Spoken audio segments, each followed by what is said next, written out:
Okay, y'all, so today we doing beef enchiladas and turkey enchiladas and rice. So we start by browning our meat. This is our beef.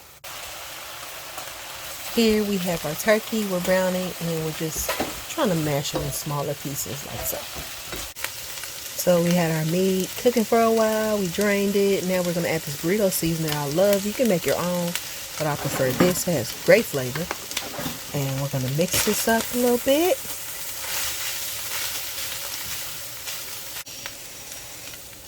Then we're going to get about a cup of water and add it to that. We're going to bring that to a little boil and then turn it down, let it simmer, cook away. Now this right here, that's how you want it to look like. You know, it'll cook down, made a little sauce. That's so good eating. Now we're going to add our seasonings. This is what I'm using for the turkey. You can use a chicken seasoning for the turkey or whatever you want. This is what I'm using. And here they are right here, what all I used. Okay, so we add our homemade seasoning to the turkey. And we mix that up with the turkey and kind of break those pieces down a little more. And then we add about a half a cup of water. So we stir that up and let it cook for a little bit.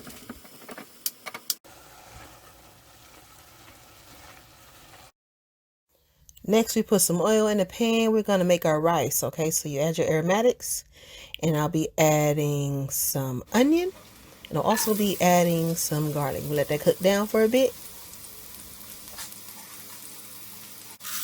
Then I'm going to add about 2 cups of rice. This is parboiled rice. You can use what you want, but this is best. For me, it's long grain, and it's just easier. It makes a fluffier rice.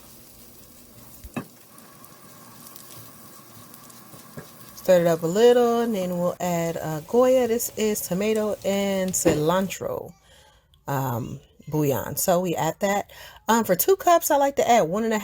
I only had 1, so I'm going to add a little sprinkle of salt just to help with the flavoring.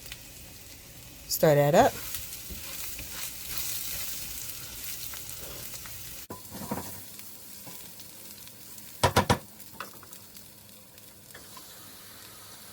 Okay, we're adding water just enough to cover to the top of the rice. That's it. That's how I do that. I can't find a lid to this pan, but I'm using this one and it works. Okay, you guys. So we're going to cook that until the liquid goes away and then turn it off and let it steam. My son is over here making Pico de Gallo and he's really excited, as you guys can see. So leave a comment. Tell him he did good so he can read them. I appreciate you guys for watching. He loves that knife, by the way. I have to watch him because it's extremely sharp, but teaching him safety. So here I am frying the tortillas. I do this real quick, 1 second each side, get it out. That's what I prefer to do. Please be careful. Using your finger like this is stupid, but I've been doing it for years, so it's okay. So I'm just going to skip through this. I like to add like a raw one in between the cooked ones. It softens it. You know what I mean? They're not raw, but you know what I mean. It softens it and it kind of makes the process faster. You don't have to do that. It's just what I do because I'm used to making big pans.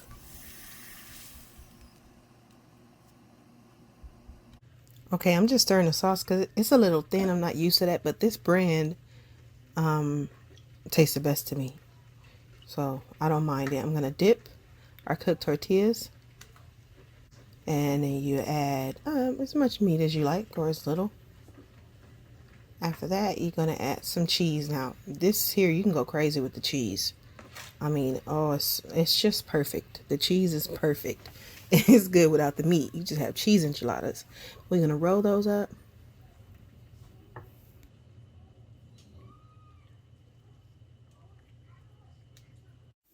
And we're just going to rush through this pan so you guys can just see the process.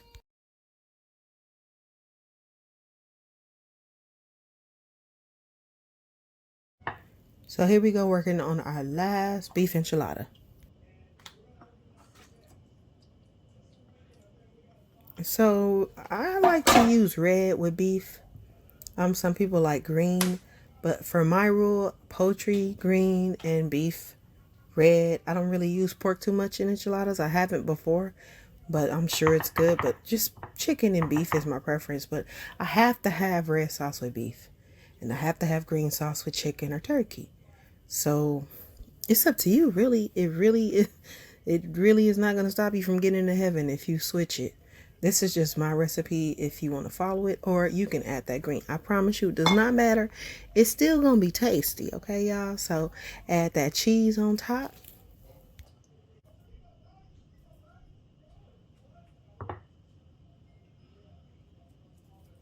And now we're going to place it in the oven at 350 just until the edges are bubbling and that cheese is nice and melted. Everything's cooked, so you're just getting that sauce intertwined in there. You know what I mean? And that cheese melted. Now we're going to work on, babies, turkey enchiladas. So the same process as the beef enchiladas. You're just using green sauce and turkey. Same exact process, you guys. So I'll just show you one or two, just in case, and then speed it up after that.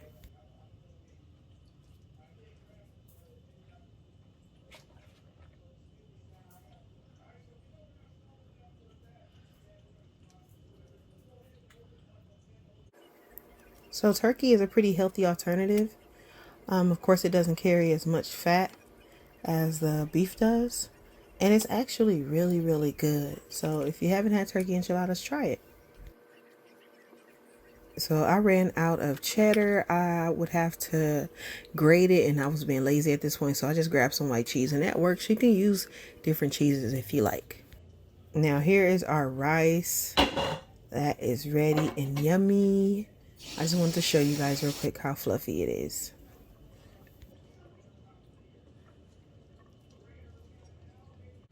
So we go ahead and we put the rest of our sauce, remember, on the top.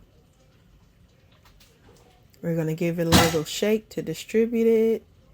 And we're going to place our cheese on top. So I grated some cheddar because I really like cheddar.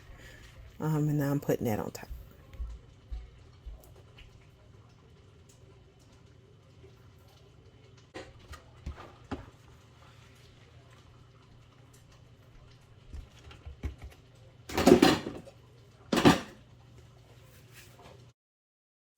All right, y'all, look at them babies. Those are ready and hot and steamy.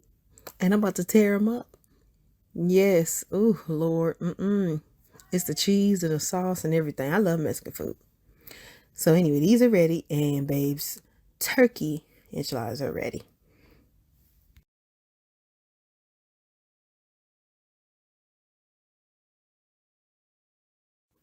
Now I already dug into these, as you can see. Okay, it was really, really good. That's not scratchy. Let's see before dinner time. Piggy, piggy, piggy, piggy.